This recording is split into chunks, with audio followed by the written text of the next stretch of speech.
Bukan hanya untuk keluarga, bukan hanya untuk Pak Lukas, Oma Lorina maupun Luki, tapi menjadi bagian untuk kita semua. Kita sama-sama buka bersama satu bagian firman Tuhan dalam Filipi pasal 4. Yang bawa Alkitab, silakan buka Alkitab. Yang bawa Alkitab, HP Android dan lain sebagainya, boleh silakan buka.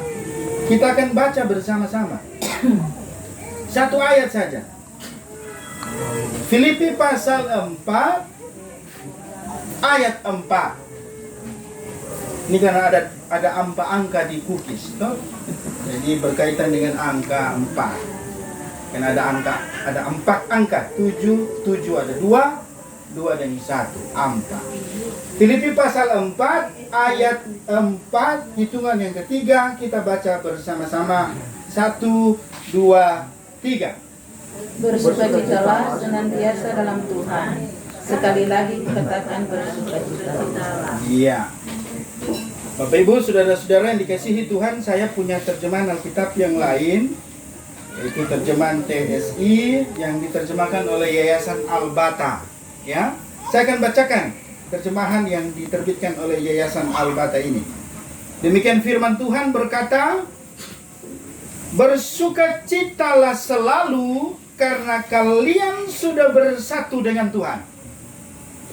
Ya, saya ulangi, teruslah bersukacita. Bapak Ibu, bagian firman Tuhan ini merupakan nasihat terakhir, ya, yang Paulus sampaikan kepada jemaat Tuhan, orang-orang percaya yang ada di Filipi. Kenapa?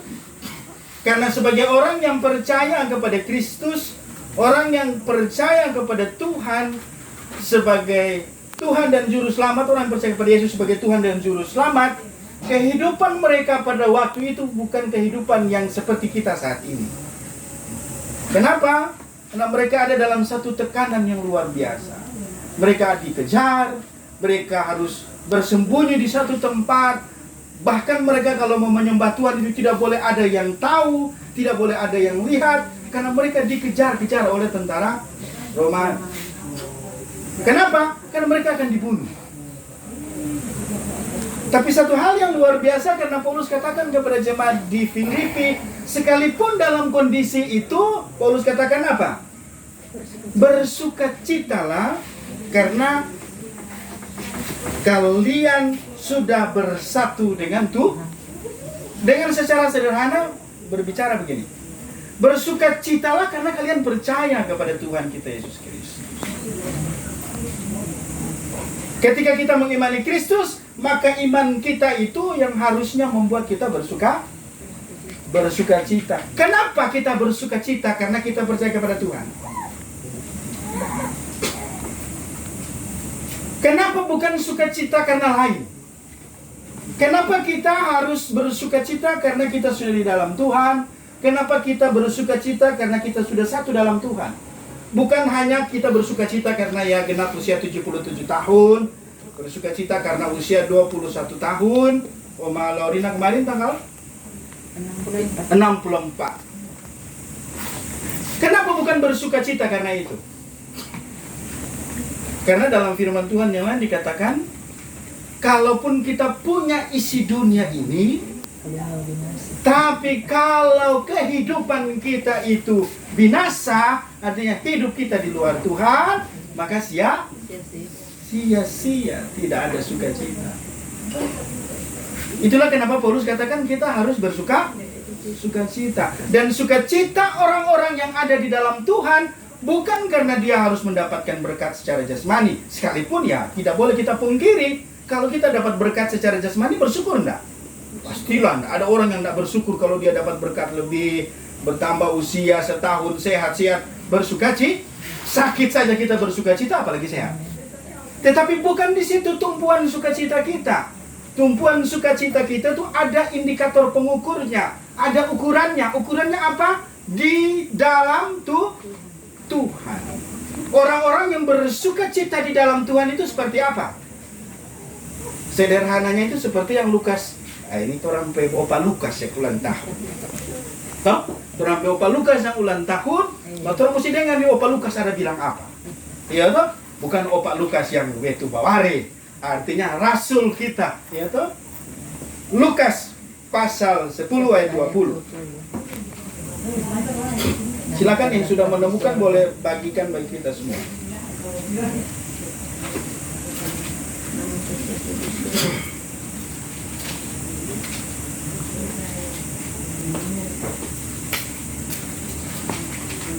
Lukas pasal 10 ayat 20, silakan. 10, silakan.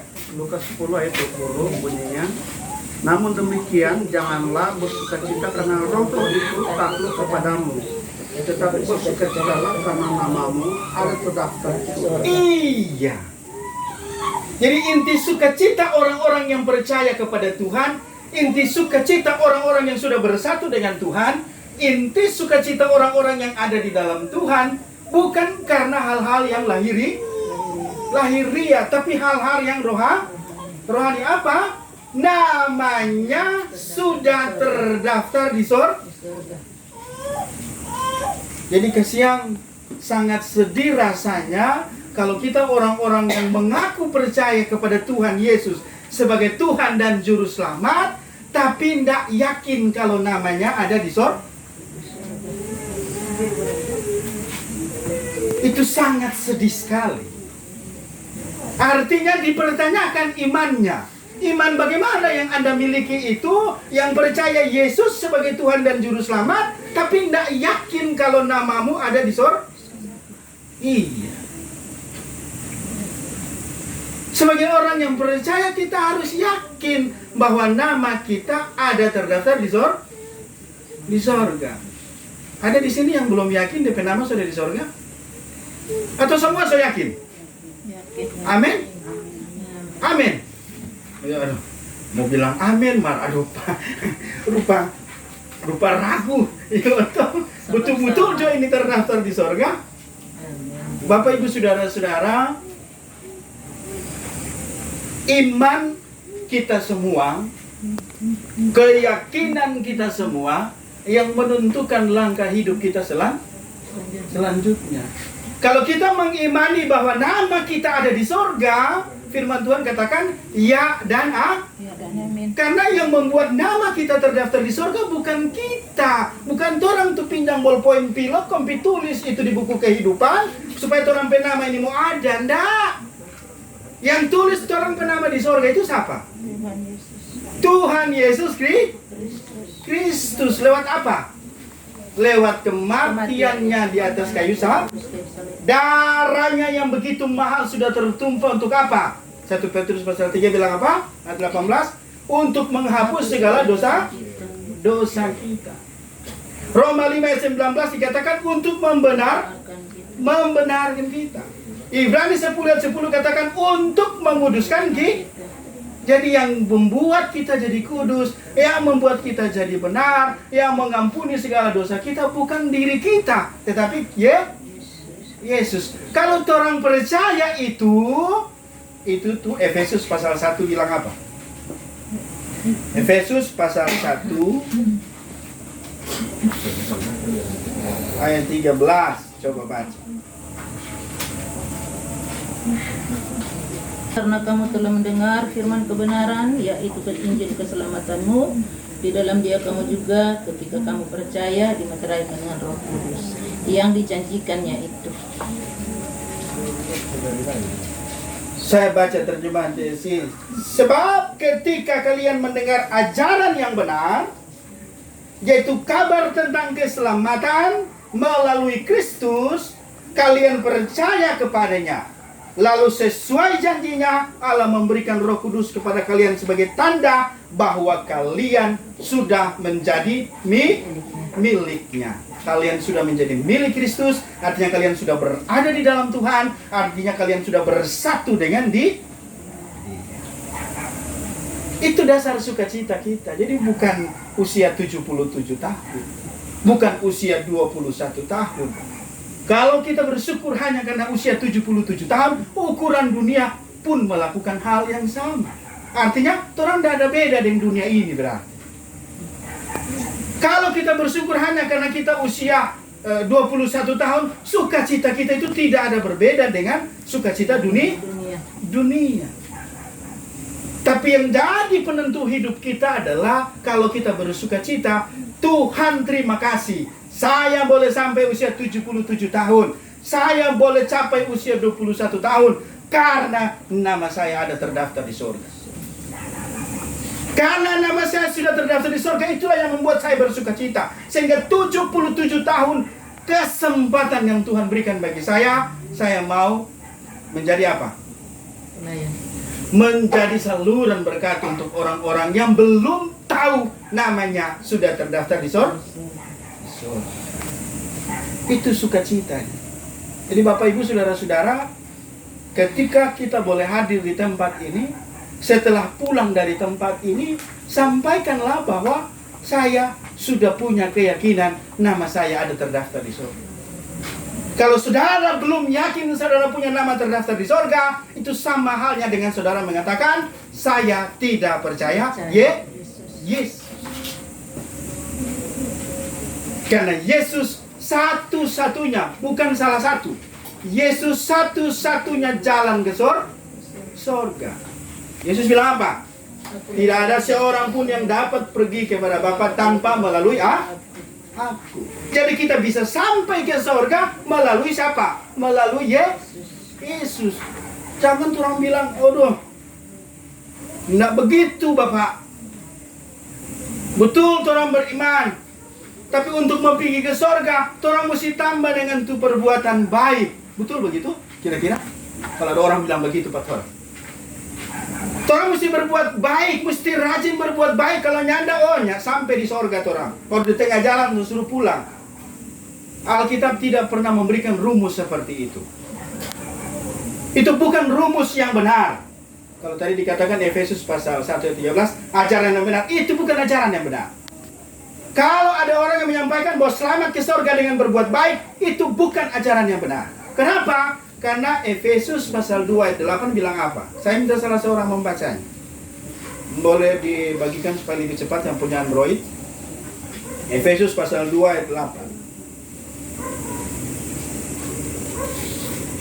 Sebab kasih karunia kamu diselamatkan oleh iman, itu bukan hasil usahamu, tetapi pemberian Allah. Iya. Firman Tuhan yang bilang bahwa orang diselamatkan bukan karena orang usaha. Terus baca ayat 9. Itu bukan hasil pekerjaanmu. Jangan ada orang yang memegahkan. Jangan makan puji Bapak Ibu. Saya bersyukur, saya sekarang sudah menjadi orang yang sadar. Dulu saya makan puji sekali. Kenapa? Karena saya dengan bangga berkata bahwa kalau mau masuk surga, kita mesti rajin-rajin berbuat baik. Tapi ketika saya baca Efesus pasal 2 ayat 8-9, saya tercengang. Kenapa? Karena kalau saya katakan saya masuk surga dengan perbuatan baik, Alkitab bilang, basombong angko. Jangan basombong reen. Masuk surga itu bukan karena engkau usaha. Masuk surga itu bukan karena engkau pekerjaan. Tapi masuk surga itu semata-mata karena anugerah yang Tuhan Allah berikan melalui putranya Yesus Kristus. Itulah anugerah. Jadi surga ini sebenarnya Bapak Ibu hadiah yang Tuhan kasih pada orang, tapi orang pikir-pikir panjang mau terima. Coba bayangkan. Saya mau tanya dulu secara jujur sama Ibu Lorina. Bu, Ibu udah bikin sendiri ini mau kayak ini? Enggak. Pasti hadiah kan?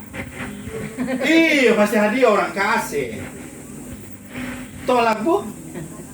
Orang kasih mau tolak, ini barang gratis. Saya sering diajak makan. Ya, diajak makan gratis. Ajak makan gratis paling enak toh? Paling enak. Sesuatu yang gratis itu paling paling nikmat, paling menguntungkan. Tapi herannya banyak kali orang yang mengaku Kristen dikasih hadiah gratis hidup kekal, masih pikir-pikir panjang. Betul so? Padahal Tuhan kasih gratis. Masih berpikir, aduh kita mesti berbuat baik no, aduh kita mesti berusaha no, supaya kita boleh selamat. Tuhan bilang, saya makan sombong enangko. Tuhan bilang jangan menyombongkan diri, jangan bermegah. Itu sebabnya Tuhan kasih surga ini secara gratis. Tapi sekali lagi Bapak Ibu, ketika Tuhan berikan surga itu secara gratis, Dia menganugerahkan surga itu secara gratis, bukan berarti bahwa itu murahan. Ingat baik-baik. Karena orang sudah dapat gratis, kok mana-mana aja orang mau hidup. Berarti gampang sekali kan mau masuk surga. Cuma percaya aja tuh pengorbanan Tuhan Kristus, Tuhan Yesus Kristus salib. Percaya jo imani coba Tuhan hapus orang berdosa, langsung masuk surga. Berarti kita mau hidup semeraut jo. Inilah kadang-kala orang Kristen yang baca Alkitab nyanda habis-habis. Cuma baca sampai di ujung, nyanda sampai di akhir. Gitu. Di tengah, nyanda sampai di ujung, di akhir. Kalau baca firman Tuhan sampai terus. Efesus pasal 2:8-9 ada kelanjutannya di ayat ke-10. 10 bilang apa?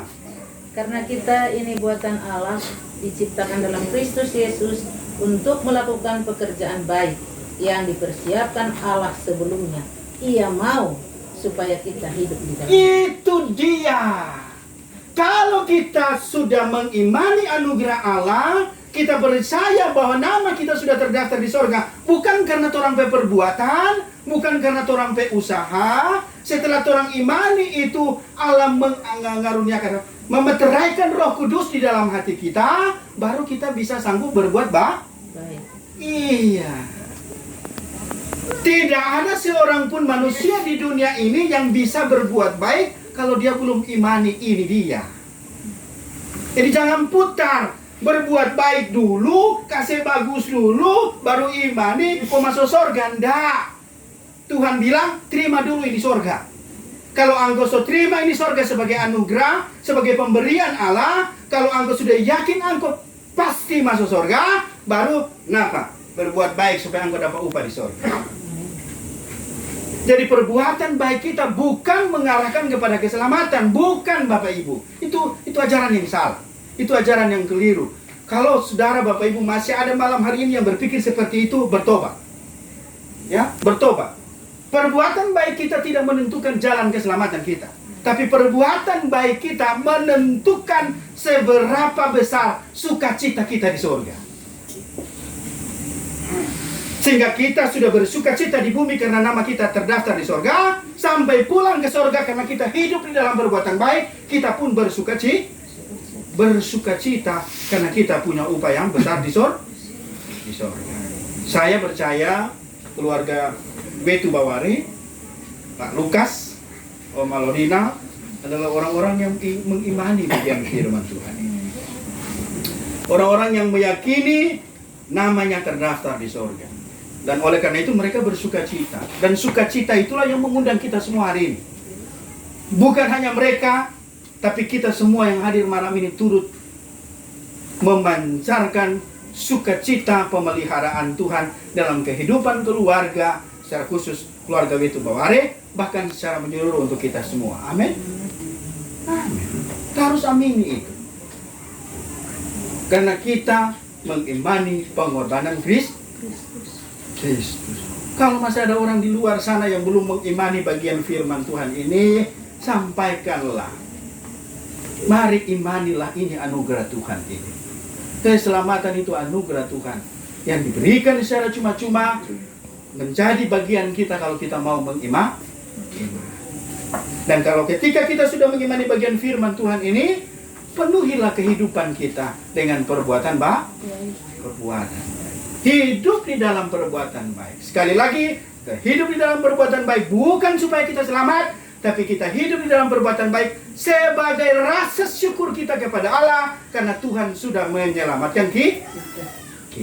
Maka sempurnalah sukacita kita. Itulah dikatakan teruslah. Dia bilang, saya ulangi sekali lagi, teruslah bersukacita. Ada orang yang hanya ketika dengar Injil awal-awal bersukacita sekali. Setelah berjalan waktu, itu sukacita mulai tergerus dengan apa? Pergumulan hidup, tantangan hidup, baik ada di dalam persekutuan maupun ada di luar persekutuan, baik antara sesama saudara seiman maupun sesama saudara-saudara kandung, maupun sesama dengan tetangga. Karena kalau sukacita itu kemudian tergerus dan akhirnya tidak lagi bersukacita. Tuhan berkata di kesempatan malam hari ini, keluarga Wetu Baware, bersukacitalah terus. Dan bukan hanya keluarga Wetu Baware, tapi kita semua yang malam hari ini hadir. Bersukacitalah terus.